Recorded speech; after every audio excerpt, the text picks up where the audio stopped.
اعوذ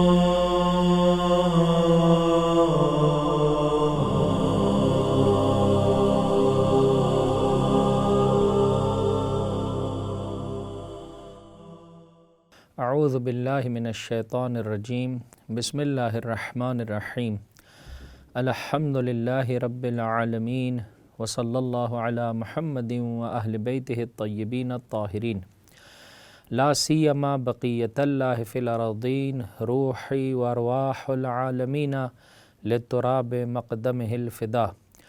اللہم انا نرغب الیک فی دولت کریمہ تعز بها الاسلام و اہلہ و تذل بها النفاق و اہلہ وتجعلنا فیہا من الدعاة الى طاعتک والقادة الى سبیلک وترزقنا بها کرامة الدنیا والآخرہ واللعن الدائم على اعدائهم اجمعین اما بعد فقد قال رسول اللہ صلی اللہ علیہ وآلہ وسلم وتحننوا على ایتام الناس یتحنن على ایتامکم۔ پروردگار متعال کے شکر گزار ہیں جو مسلسل ماہ مبارک رمضان کی ان ساعتوں سے بہرہ مند ہونے والوں میں سے ہم سب کا شمار فرما رہا ہے۔ 15 رمضان المبارک کا دن ہے، روز ولادت امام حسن مجتبیٰ ہے، اہل بیت کے گھرانے میں خوشی کا موقع ہے۔ انشاءاللہ پروردگار متعال کی بارگاہ میں دعا گو ہیں کہ اس خوشی کے موقع پر ہمارے گناہان کبیرہ و صغیرہ معاف فرما دے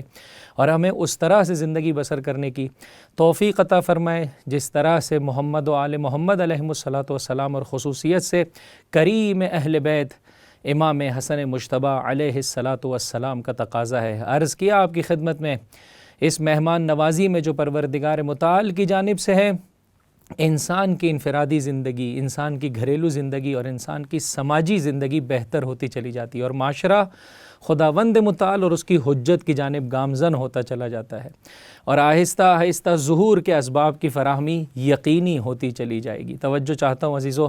اگر انسان چاہتا ہے، گزشتہ گفتگو کو اپنی نگاہوں کے سامنے رکھیے گا، اگر انسان چاہتا ہے اپنی آنکھوں کو گناہ سے بچانا تو بہرحال پروردگار متعال نے جو حلال لذتیں مہیا فرمائی ہیں، ایک غریزہ تو ہے انسان کے وجود میں، اگر اسے صحیح طریقے سے اور رائٹ ڈائریکشن میں قرار نہیں دے گا تو چاہتے نہ چاہتے یہ رونگ ڈائریکشن میں جائے گا۔ لہٰذا جو حلال لذتیں پروردگار متعال نے رکھی ہیں ان سے اچھے طریقے سے انسان بہرہ مند ہو، خداوند متعال کی بارگاہ میں دعا طلب کرے، اللہم اغننی بحلالک عن حرامک، اپنے حلال میں مجھے اتنا لطف عطا فرما، اتنی لذت عطا فرما، اتنی طہارت اور پاکیزگی عطا کر دے کہ شیطان کی ساری پلاننگ اور اس کے سارے وسوسے دھرے کے دھرے رہ جائیں۔ اگر ماں باپ اس طرح سے زندگی بسر کریں، اپنے بچوں کے لیے بھی شادی کا بے موقع اہتمام کریں، وقت پر ان کی شادی کے لیے قدم آگے بڑھائیں اور ان کی دینی تربیت کا اہتمام کریں تو عزیزو اسی طرح سے گھرانے بنتے ہیں، جوڑتے چلے جاتے ہیں جس طرح سے اہل بیت علیہم الصلاۃ والسلام کے گھرانے میں ہم دیکھتے ہیں۔ عزیزو کائنات میں 14 معصوم ہستیاں ہیں عزیزو، اور ان میں سے فقط ایک خاتون ہے کہ بہرحال یہ جو گھرانہ تشکیل پا رہا ہے امیر المؤمنین اور شہزادی سیدۃ النساء العالمین کے مابین، شہزادی کونین کے مابین عزیزوں کوئی ایسا گھرانہ نہیں ہے۔ اس طرح سے مقام عصمت پر فائز دونوں ہستیاں ہیں کہ اللہ کے رسول خود اپنے اہل بیت کے مقام و مرتبے کو کچھ یوں بیان کرتے ہیں، یا علی 3 صفت ایسی ہیں جو میرے لیے ہے، تم اس میں میرے شریک ہو، اور 3 صفت ایسی ہیں یا علی کہ جو تمہارے لیے ہیں میرے پاس نہیں پائی جاتی۔ اس میں کوئی شک نہیں ہے کہ علی عبد ہیں، غلام ہیں اللہ کے رسول کے، اور اللہ کے رسول کا مرتبہ مولا کائنات سے کہیں زیادہ ہے، لیکن آنے والی نسلوں کو کہ در اہل بیت کو فراموش نہ کرے، کچھ اس طرح سے حضرت پیغام دے رہے ہیں۔ فرمایا لواء الحمد میرے لیے ہے، اٹھانے والے تم ہو، کوثر میرے لیے ہے، پلانے والے اے علی تم ہو، جنت میرے لیے میرے رب نے قرار دی ہے، بانٹنے والے اے علی تم ہو، لیکن 3 صفتیں تمہارے اندر ایسی ہیں جو میرے پاس نہیں ہیں۔ مجھ جیسا سسر تو نے پایا کہ جو مجھے نصیب نہیں ہوا، فاطمہ جیسی زوجہ تو نے پائی جو مجھے نصیب نہیں ہوئی، اور حسن و حسین جیسے بیٹے تو نے پائے کہ جو مجھے نصیب نہیں ہو۔ عزیزو اتنا باعظمت گھرانہ ہے، اور پہلا معصوم بچہ پروردگار متعال اس باعظمت گھرانے کو عطا کر رہا ہے۔ امام حسن مجتبیٰ کی ولادت ہو رہی ہے، لیکن ظاہری اعتبار سے آپ دیکھیں تربیت کا کیا اہتمام ہے اس گھر میں۔ آئیے ہم اور آپ بھی اسی طریقے سے اپنے بچوں کی تربیت کریں۔ 7 سال کا سن ہے میرے مولا کا، جو کچھ حضرت مسجد نبوی میں بیان کرتے ہیں پلٹ کر اپنی مادر گرامی کی خدمت میں پیش کرتے ہیں۔ ماں وقت نکال رہی ہے اپنے بیٹے کے لیے، اور جب مولائے کائنات پلٹ کر آتے ہیں تو پوچھتے ہیں فاطمہ یہ ساری باتیں بنت رسول، یہ ساری باتیں کہاں سے؟ کہا آپ کے بیٹے نے آ کر بیان کی ہیں۔ ایک مرتبہ چھپ کر آ کر بیٹھ گئے قبل اس کے کہ حسن مجتبیٰ گھر میں آئے، اب جب آئے تو زبان لڑکھڑا رہی ہے۔ مادر گرامی محسوس ہوتا ہے کوئی بزرگ ہستی ہے جو مجھے دیکھ رہی ہے۔ ایک مرتبہ باپ آگے بڑھا اور بیٹے کی پیشانی کے بوسے لیے۔ آئیے عزیزوں، اس رحمت پروردگار اور ضیافت پروردگار میں ہم اس مقام پر پہنچے تھے کہ حضرت ارشاد فرماتے ہیں وَتَحَنَّنُوا عَلَىٰ أَيْتَامِ النَّاسِ يُتَحَنَّنْ عَلَىٰ أَيْتَامِكُمْ، لوگوں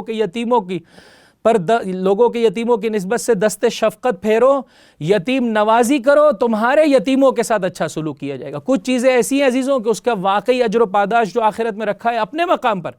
دنیا میں بھی اس کا ریئیکشن انسان دیکھے گا۔ اگر اپنے بڑوں کا احترام کرے گا اپنی اولاد میں اپنے لیے احترام پائے گا۔ انہی امور میں سے یہ ہے، اگر لوگوں کے یتیموں پر دست شفقت پھیرے گا پروردگار متعال اس کے یتیموں کے لیے بھی اہتمام فرمائے گا۔ کیا مقام اور مرتبہ ہے عزیزوں!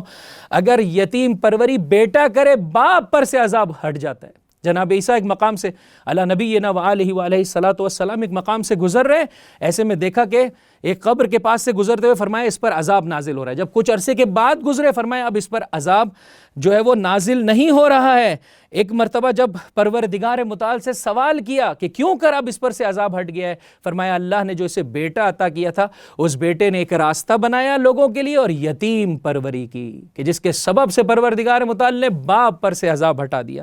وہ دست شفقت کے جو انسان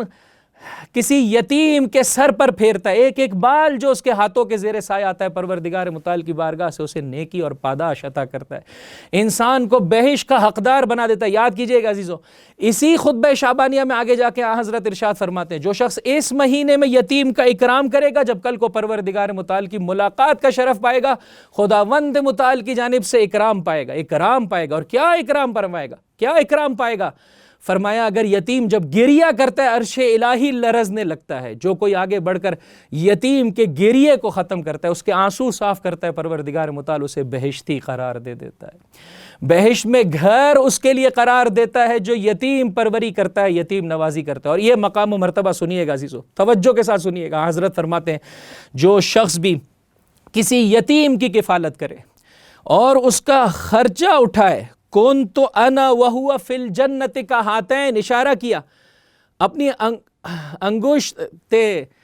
جسے کہہ سکتے ہیں جس سے انسان تسبیح کرتا ہے، اس کا نام مسبحہ ہے، اس انگشت کو اور انگشت وسطیٰ کو، ان دونوں کو ملایا اور فرمایا میں اور وہ اس طریقے سے ہوں گے، جس طرح سے یہ دو انگلیاں جڑی ہوئی ہیں، یتیم پروری کرنے والا میرے ساتھ اس طرح سے بہشت میں ہمراہی کرے گا۔ آئیے عزیزو، جناب عبداللہ ابن جعفر کہتے ہیں میرے بچپنے کا عالم تھا، جنگ موتا میں باپ کی شہادت ہوئی، حضرت کی آنکھوں میں آنسو ہیں، اس عالم میں گھر میں داخل ہوئے کہ جناب اسما کو بشارت دے رہے ہیں کہ تمہارے شوہر کو پروردگار متعال نے 2 پر عطا کیے جس کے سبب سے وہ جنت میں پرواز کر رہے ہیں اور یتیم پروری کر رہے ہیں، یتیم نوازی کر رہے ہیں، بچوں کے سر پر دست شفقت پھیر رہے ہیں۔ قمبر کہتے ہیں ایک مرتبہ جب میرے مولا کو خبر ملی ایک گھر کی نسبت سے کہ بیوہ موجود ہے، یتیم بچے موجود ہیں، جلدی سے اہتمام کیا ان کے لیے کھانے کا،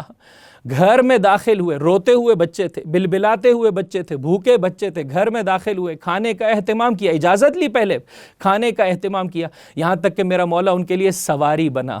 ان کے چہرے پر خوشی کے آثار۔ فقط دینا کافی نہیں ہے، آپ نے پیسہ دے دیا، اکرام ضروری ہے، احترام ضروری ہے، ان کے چہرے پر خوشی کے آثار نمودار ہوئے۔ اب جب گھر سے برآمد ہوئے ایک مرتبہ قمبر نے سوال کیا آقا اس طریقہ کار کا کیا سبب؟ فرمایا جب گھر میں داخل ہوا تھا بچے بھوکے بھی تھے، بلبلا بھی رہے تھے، رو بھی رہے تھے، پروردگار سے میں نے مانگا تھا اس عالم میں یہاں سے میں واپس پلٹوں کہ بچوں کے پیٹ بھی بھرے ہوئے ہوں اور ان کے چہرے پر بھی خوشی کے آثار آ جائے۔ آؤ عزیزو، اس ماہ میں پروردگار متعال سے دعا کرے، اس کی حجتوں سے مانگے، یا رسول اللہ آپ اس طرح سے یتیم پروری فرماتے،